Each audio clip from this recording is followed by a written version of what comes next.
سلام و درود دوستو، کانال ام خوجا با شما هستم. راستی گپ ما طلبگار آبادی و پیشروی کشور و دولت خواهان هستیم. همیشه هر جا که همین خیلی پیشروی و آبادانی هایی که در دیارهای ما میشه دوستو،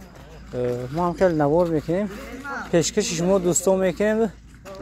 تا اینکه شما نیز خبردار شوید از رفتی کارهای آبادانی که در این دیارها میشود. خصوصا دیار ما مسجد مردم مهنتکش هستیم و حالی ما قرار داریم در نزد مکتب مؤسسه تحصیلات عمومی رقم 23 در جماعت مسجد حاجی امیر افنده اینجا آبادی سراسی گپ با تشبس سردار این مکتب، دیرکتور مکتب رحمان شوراجان همینجا آبادی شده ایستاده است که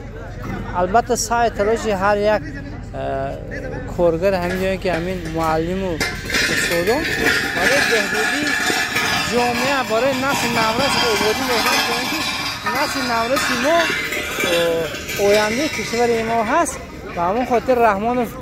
خدمت خودشان دارن داشته از این طرف و اون طرف کوشش سعی تلاش کردن که در همین مدتی که چند وقت دیگه در اینجا کار و فعالیت میکنن یک آبادی کنن، یک نفعشون به هم جامعه به همین خلق همین دیار رسد. اینجا برای همین طلبا که در اینجا استرای بمیسن مثل تمام مکتبان منفرش کردن، همین نمیدونم چند کوادرات باشد خلاصه در برشان همین مردی همین دیار استاده دستگیری کردن استاده میگی هر جا که استاده باشن البته در براشون استادان داخل، چون آنها برای پیشرفت جامعه ما خدمت میکنند. خدا دولتشون زیاده کند، در کسب و کارشون برکت کند. و اینجا در یک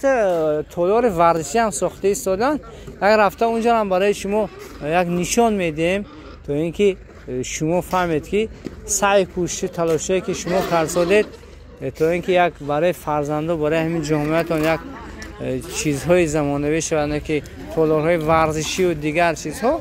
برای شما نشان میدیم. همون چیزا خیلی ویدیو با شما پسند آمد، حتما فکر و اندیشه خوبی خود در کامنت‌ها میگذارید و نسبتی خرد و بزرگی که در اینجا خدمت میکنن سخنهای خوب و دعاها میکنید که از این دیده باز هم زیادتر آبادی را در کشور کنند تا اینکه کشور ما هم کشور سازنده و آبادکار باشد.